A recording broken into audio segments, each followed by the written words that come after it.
Quiero nuevamente darle las gracias por acompañarnos en Betania Online. Es una bendición poder comunicarnos de esta manera, repasar un poco los mensajes anteriores y luego compartir el mensaje de hoy con ustedes. Ojalá que usted tenga una congregación, aquellos que nos están viendo virtualmente, que usted tenga una congregación saludable donde usted asiste. Si no tiene una congregación saludable, busque una o déjenos saber y le podemos tratar de ayudar a encontrar una en su área. Aquí en Reading estamos en el 160 de la Douglas, básicamente esquina 2 y Douglas. Es la iglesia Betania. Los domingos nos reunimos a las 9:15 para clase bíblica y luego a las 10:15 tenemos el tiempo de adoración y la predicación de la palabra. Así que le invitamos para que se una a nosotros aquí en Betania, en Reading, Pensilvania. Gracias por estar con nosotros. Visite nuestra página, visite nuestra página de Facebook también. Y le invitamos a que abra sus Biblias al libro de Mateo capítulo 5. Y vamos hoy a comenzar leyendo el versículo 4. Comenzamos esta serie de las bienaventuranzas y hoy estamos en la segunda bienaventuranza, que dice: bienaventurados los que lloran, porque ellos recibirán consolación. Bienaventurados los que lloran, porque ellos recibirán consolación. Hoy en nuestra sociedad en la cual nos encontramos, a la gente le encanta el placer y la diversión y el entretenimiento, y gasta mucho tiempo y dinero en estas cosas. Si usted se fija cuánto la gente gasta en entretenimiento, cuánto la gente gasta en diversión. ¿Por qué? Porque la gente no quiere hoy tomar una examinación interna de su vida. Quieren gozar la vida y evitar el dolor lo más posible. Y por eso cuando la Biblia habla aquí de bienaventurados los que lloran, no está hablando simplemente de llorar por llorar o por situaciones naturales como las hay. Muchas veces hay lamento humano que es normal. A todos nos llega, a todos nos toca una muerte, una enfermedad, una pérdida. Sin embargo, cuando la Biblia habla de llorar, tenemos que pensar en el Señor Jesús. La Biblia no dice en realidad cuántas veces Jesús lloró, seguro fueron muchas. Pero encontramos en la Biblia 3 versículos que hablan de Jesús llorando. Obviamente el versículo más corto de la Biblia, en Juan 11:35, Jesús lloró. Muy corto, al punto, cuando murió Lázaro y el Señor llega a ver a sus hermanas y a la multitud presente, conmovido por su dolor de su amigo, Jesús lloró. Luego más adelante, cuando el Señor estaba viendo la ciudad, lloró sobre la ciudad de Jerusalén, diciendo: oh, si también tú conocieses, a lo menos en este tu día, lo que es para tu paz, mas ahora está encubierto de tus ojos. Y el Señor Jesús, encontramos, lloró. En Mateo dice que Él trató de recogerlos como una gallina a sus pollinos. Pero también en el libro de Hebreos menciona algo que tiene que ver con posiblemente el jardín de Getsemaní u otras oraciones del Señor, donde dice la Biblia en Hebreos 5:7: y Cristo en los días de su carne, ofreciendo ruegos y súplicas con gran clamor y lágrimas al que le podía librar de la muerte, y fue oído a causa de su temor reverente. En el jardín de Getsemaní el Señor está orando Y Él pide que esta copa sea removida de Él, pero no mi voluntad, sino tu voluntad. Y en esa oración Él ora por los discípulos, Él ora por los que han de creer, por nosotros. El Señor ora con lágrimas. Entonces, en la Biblia hay dos clases de lamento. Está el lamento que viene siendo el lamento humano, como dice Eclesiastés, tiempo de llorar y tiempo de reír. Y el lamento humano es que vivimos en un mundo caído y nos afecta el pecado y nos afecta la condición humana. En algunos casos lloramos por el mismo pecado en nuestras propias vidas. ¿Y qué apropiado es eso?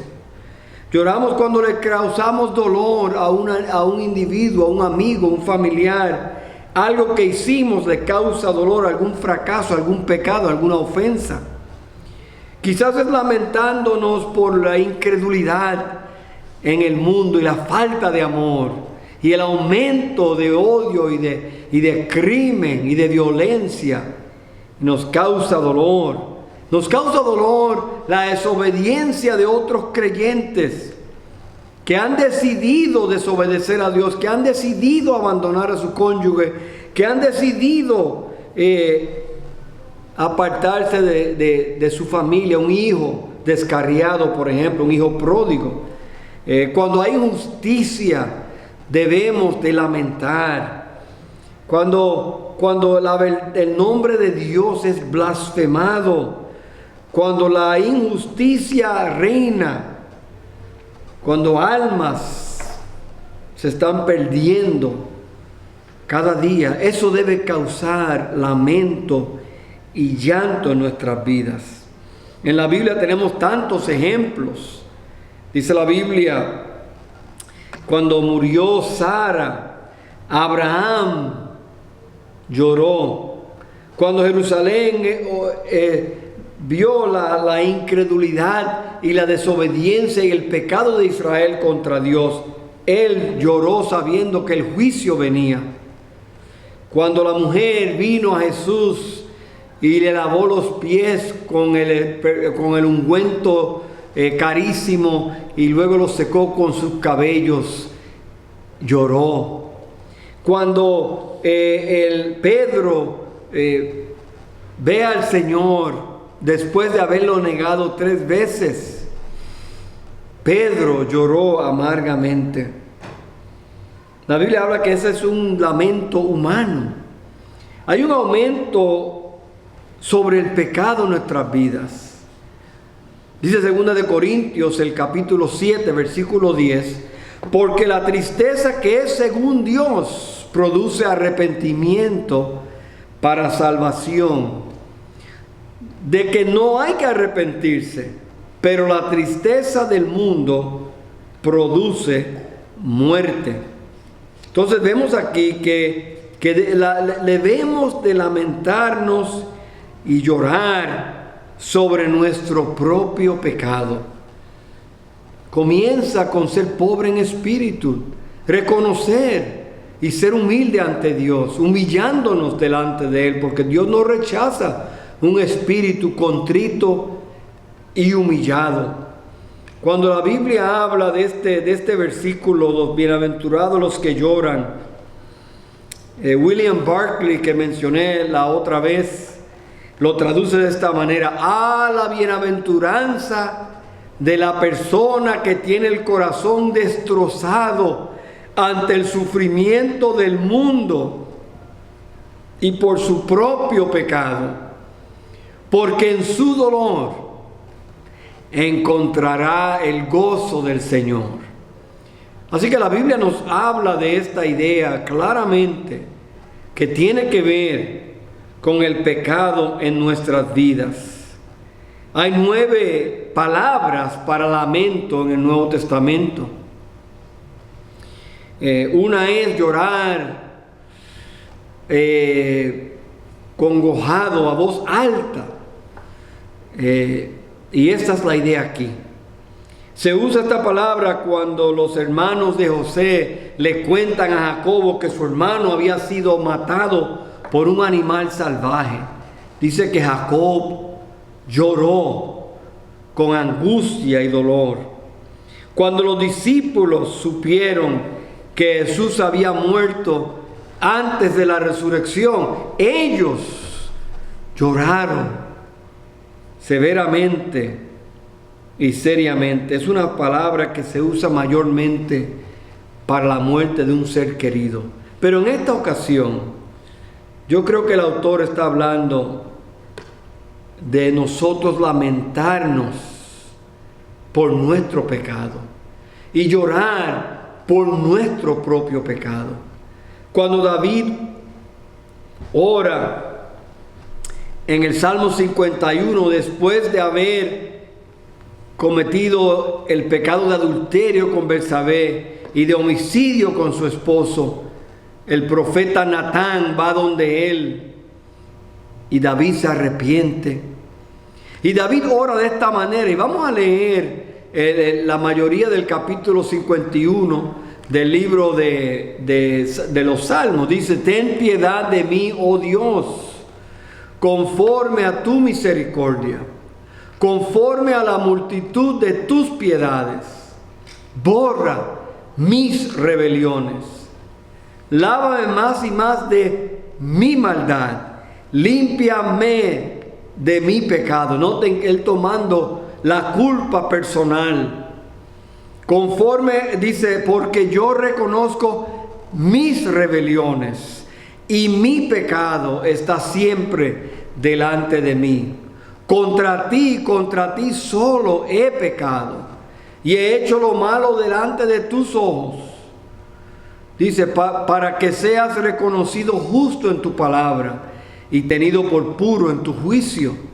Continúa el versículo 5. He aquí, en maldad he sido formado y en pecado me concibió mi madre. He aquí, tú amas la verdad. En lo íntimo y en lo secreto me has hecho comprender sabiduría. Purifícame con hisopo y seré limpio. Lávame y seré más blanco que la nieve. Hazme oír gozo y alegría, y se recrearán los huesos que has abatido. Versículo 9. Esconde tu rostro de mis pecados y borra todas mis maldades. Crea en mí, oh Dios, un corazón limpio y renueva un espíritu recto dentro de mí. Y luego, para terminar, en el 17 dice: los sacrificios de Dios son el espíritu quebrantado, y al corazón contrito y humillado no despreciarás tú, oh Dios. Ese es el retrato de aquí de Mateo 5:4. Bienaventurados los que lloran.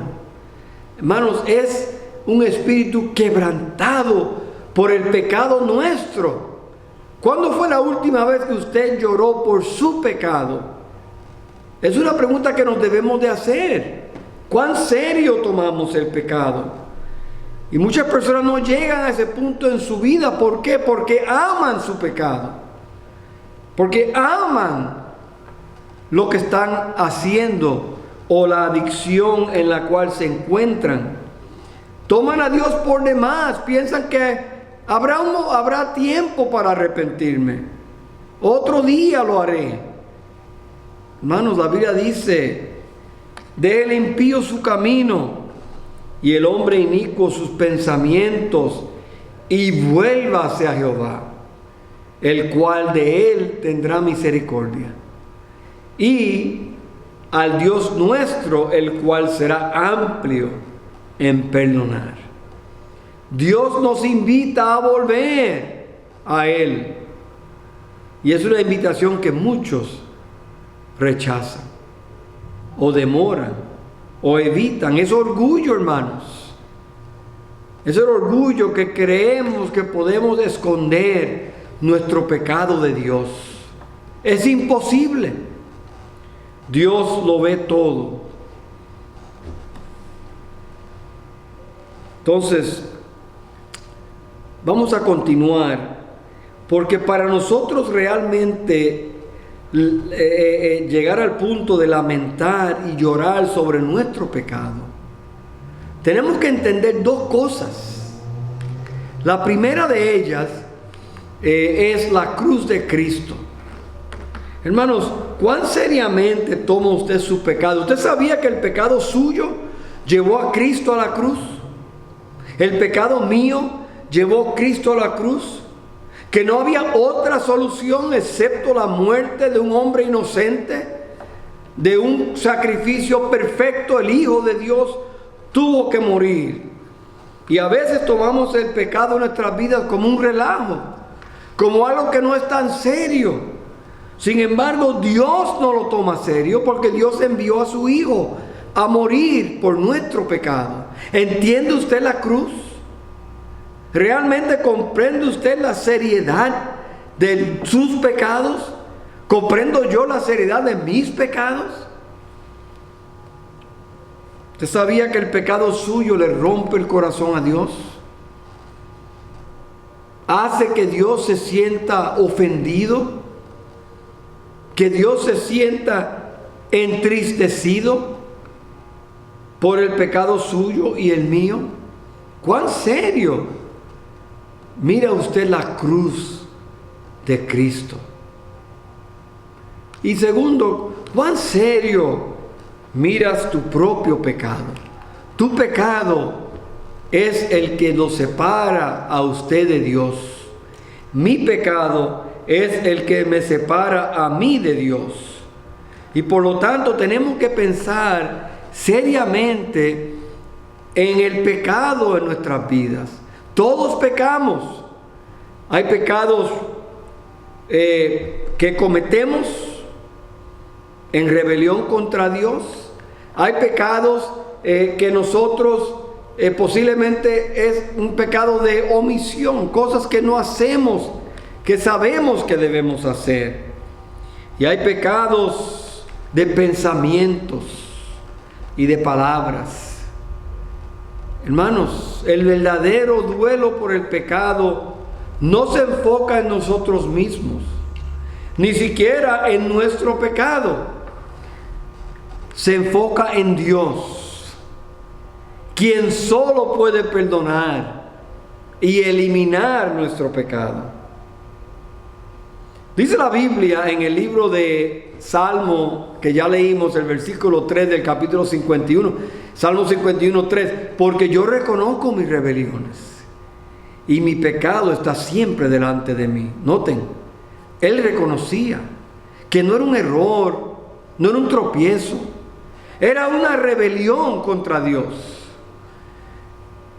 Isaías 6:5 dice, entonces dije, ay de mí, que soy muerto, porque siendo hombre inmundo de labios y habitando en medio de pueblo que tiene labios inmundos, han visto mis ojos al Rey, Jehová de los ejércitos. En el libro de Salmos, cuando José está trabajando para Potifar, y la esposa de Potifar está tratando de seducirlo día tras día, día tras día. En un momento lo agarra. Y David dice a ella, no hay otro mayor que yo en esta casa. Y ninguna cosa me han reservado sino a ti, por cuanto tú eres su mujer. ¿Cómo pues haría yo este grande mal? Y pecaría contra Dios. Noten el enfoque de David, el enfoque de José, un pecado contra Dios. El enfoque de David, un pecado contra Dios. Y por lo tanto tenemos que ser sensibles al pecado en nuestras vidas. Tenemos que ser sensibles al pecado en la vida de otros. Sensitivos, sensibles. Hermanos, hasta que usted no tenga un entendimiento correcto de la cruz y un entendimiento correcto de su pecado, usted no va a llorar o a lamentar por sus pecados. Su pecado, mi pecado, llevaron a Cristo a aquella cruz. ¿Cuán serio toma usted el pecado en su vida? ¿Lo entretiene? ¿Lo ignora? ¿Cree que tiene tiempo para arrepentirse y que no le está haciendo daño a nadie?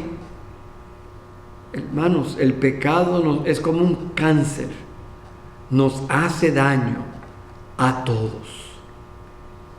Pero la Biblia dice: bienaventurados los que lloran, porque ellos recibirán consolación. En el libro de Lucas lo dice diferente. El libro de Lucas dice: bienaventurados los que lloran, porque ellos se reirán. Lo dice un poco diferente en el capítulo 6 de Lucas, versículo 21. Lo dice de esa manera. Dice: bienaventurados los que ahora lloráis, porque reiréis, dice la segunda parte de ese versículo. Entonces, dice la verdad. Entonces nosotros tenemos que reconocer que el verdadero lamento sobre nuestros pecados es contra Dios. Miren algunos versículos que quiero ver en esta mañana. Lucas capítulo 4, versículo 18 dice: el Espíritu del Señor está sobre mí, dice Jesús, por cuanto me ha ungido para dar buenas nuevas a los pobres. Me ha enviado a sanar a los quebrantados de corazón, a pregonar libertad a los cautivos y vista a los ciegos, a poner en libertad a los oprimidos. El Señor vino a sanar y a salvar. Dice la Biblia que Él vino a salvar lo que se había perdido. Segunda de Corintios 1:3. Bendito sea el Dios y Padre de nuestro Señor Jesucristo, Padre de misericordias y Dios de toda consolación. Hermanos, la consolación viene cuando Dios nos perdona por nuestros pecados. El cristiano que está viviendo en pecado no es un cristiano gozoso. Es un cristiano que en su privacidad, cuando está solo, reconoce su rebelión. Por eso cuando una persona se aparta de los caminos de Dios y continúa por ese camino alejado de Dios y no tiene remordimiento, no tiene convicción de pecado, sino que sigue como un impío, como una persona que no es cristiano, esa persona nunca fue salva. Porque el verdadero hijo reconoce como el hijo pródigo cuando está en pecado y se arrepiente y regresa al Padre. Ese es el verdadero hijo. Y si uno puede vivir en pecado y lejos de Dios, sin consecuencias, no es hijo, porque Dios al que ama castiga. Si usted ama a Dios y usted está viviendo en pecado, Dios va a frustrar sus planes. Dios va a permitir que usted no tenga éxito hasta que usted no arregle el pecado con Dios. Dice la Biblia, otro pasaje de la Biblia en capítulo 4, versículo 8 al 10 de Santiago. Porque antes de leerlo, la marca real, verdadera de un cristiano no es una vida sin pecado, sino es porque en este mundo no vamos a estar sin pecado, eso está reservado para el cielo, pero es un entendimiento más profundo de nuestro propio pecado. Esa es la marca de un cristiano maduro. Reconoce su pecado, inmediatamente que peca, quiere arrepentirse y pedirle perdón a Dios, porque reconoce su pecado contra Dios. Y terminamos con Santiago capítulo 4, versículos 8 al 10. Acercaos a Dios, y Él se acercará a vosotros. Pecadores, limpiad las manos, y vosotros los de doble ánimo, purificad vuestros corazones. afligíos y lamentad y llorad. Vuestra risa se convierta en lloro y vuestro gozo en tristeza. Humillaos delante del Señor y Él os exaltará. Entonces volvemos al versículo con la traducción de William Barclay. Dice: ay, la bienaventuranza de la persona que tiene el corazón destrozado ante el sufrimiento del mundo y por su propio pecado, porque en su dolor encontrará el gozo del Señor. Oremos.